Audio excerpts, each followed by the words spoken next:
আসুন আমরা আবার মাস্ক পরা শুরু করি, কারণ corona virus Covid Omicron XBB আগের ভ্যারিয়েন্টগুলোর তুলনায় ভিন্ন ও বিপজ্জনক। এটি সহজে শনাক্তও হয় না, তাই সবার মাস্ক পরা অত্যন্ত জরুরি। প্রথমত, কোভিড ওমিক্রন XBB এর নতুন উপসর্গগুলো। কাশি নেই, জ্বর নেই।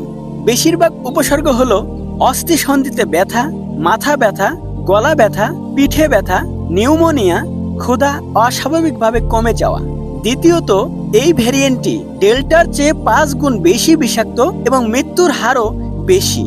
তৃতীয়ত, উপসর্গগুলো খুব অল্প সময়ে মারাত্মক আকার ধারণ করে এবং কখনো কখনো কোনো স্পষ্ট উপসর্গ না দেখিয়েই অবস্থা খারাপ শুরু হতে পারে। এই ভ্যারিয়েন্টটি নসোফ্যারিঞ্জিয়াল অর্থাৎ নাকের গভীর অঞ্চলে পাওয়া যায় না, বরং সরাসরি ফুসফুসের উইন্ডো অংশে আঘাত করে এবং নিউমোনিয়ার লক্ষণ দেখা দেয়।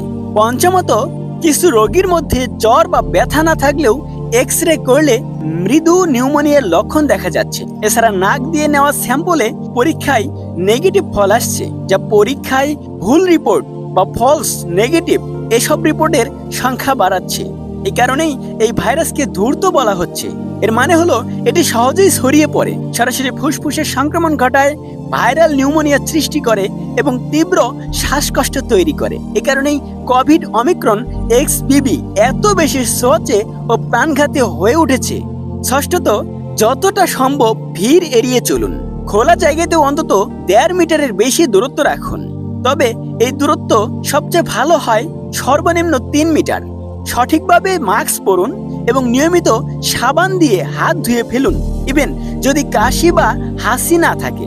কোভিড ওমিক্রন XBB ওয়েভ প্রথম কোভিড-19 মহামারীর চেয়েও ভয়াবহ। সতর্কতা, সচেতনতা ও বৈচিত্র্যময় সুরক্ষা ব্যবস্থার মাধ্যমেই সম্ভব এই ভাইরাসটিকে এড়িয়ে চলা।